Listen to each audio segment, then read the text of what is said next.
Desde Israel, la mexicana Laura Cheses Fernández narra los momentos de angustia que ha vivido con su familia en las últimas 2 semanas, luego de la creciente violencia por el conflicto armado entre grupos terroristas como Hamas y la respuesta del ejército israelí, que han provocado casi 200 muertos hasta el domingo, en su mayoría en asentamientos palestinos, pero también en territorio judío.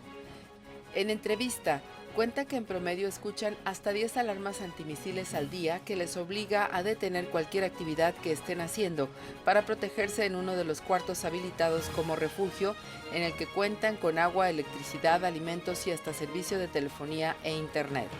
Nosotros tenemos aquí 15 segundos para correr al cuarto de seguridad. Este cuarto donde estoy en este momento es un cuarto blindado con una ventana hecha de hierro. Tenemos la ventana que nos protege de los misiles que manda el grupo terrorista Hamas, y además, estas paredes no son normales, son de cemento. Tengo una puerta que es blindada completamente. En Guanajuato, los restos del templo de la Virgen de Dolores, que data del siglo XVIII, emergieron de las aguas de la presa de la Purísima. La iglesia aparece cada año con la sequía, aunado a que en Guanajuato no ha llovido desde octubre del año pasado, lo que permite el ingreso en el interior de la edificación. El edificio ya no tiene cruces ni santos, pero en el techo se aprecian los frescos que adornaban el cielo del templo. Los arcos y columnas aún presumen sus líneas entrelazadas, conchas y rosas. El agua aparece oscura en la sombra, pero al pasar los rayos del sol a través de los boquetes creados por el tiempo y las ventanas, su color se torna esmeralda. El partido Redes Sociales Progresistas realizó el viernes pasado un evento público en la unidad habitacional San Rafael, en el que llevó 3 strippers para cerrar el festejo a las madres de Coacalco, como parte de la campaña de los candidatos Cristian Antonio Flores, quien busca la presidencia municipal, así como de Daniel Montoya y Mónica Pineda, aspirantes a una diputación federal y local respectivamente. En el local del acto había menores de edad.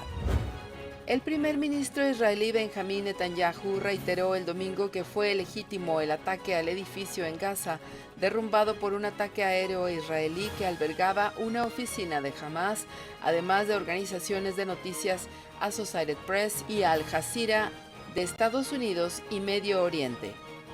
Pero no proporcionó evidencia. Netanyahu habló en el programa Face the Nation de la CBS y dijo: "Es un objetivo perfectamente legítimo". Al preguntarle si había presentado evidencia de la presencia de Hamas en el edificio en una llamada a la tarde del sábado con el presidente Joe Biden, comentó: "La pasamos a través de nuestro personal de inteligencia".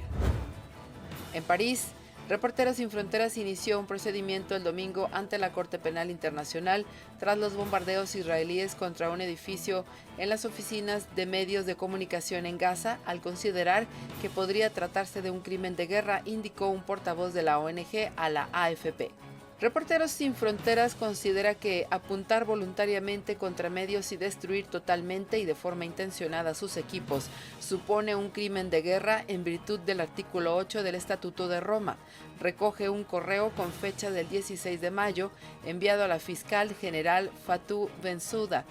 Desde hace una semana, las oficinas de 23 medios locales e internacionales han sido destruidos por bombardeos aéreos israelíes de precisión.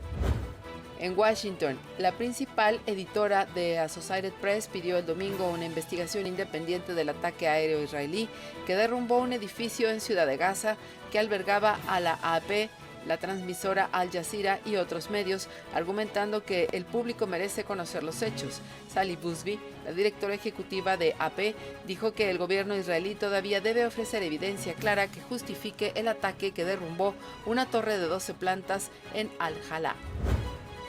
En Nueva York, en medio de acusaciones de los representantes de Israel y Palestina y la condena de México a la violencia que emprenden ambas partes, se llevó a cabo el domingo la reunión de emergencia del Consejo de Seguridad de Naciones Unidas para tratar el conflicto en Medio Oriente.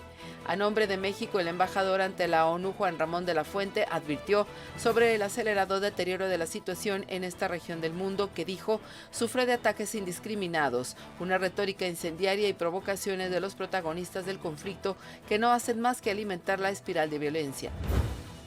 En Jerusalén, 2 personas murieron, un hombre de 50 años y un niño de 12, y 157 resultaron heridas el domingo al colapsar las gradas de una sinagoga en la margen occidental, informaron médicos israelíes. Videos de aficionados muestran el derrumbe ocurrido la tarde del domingo en Givat Ziv, cerca de Jerusalén. Cuando los judíos conmemoraban el inicio del feriado del Shavuot, la sinagoga se ve abarrotada de cientos de personas. Con información de agencias y de Jesús Jiménez para Despega con Chuchuy, Mirna Cepeda.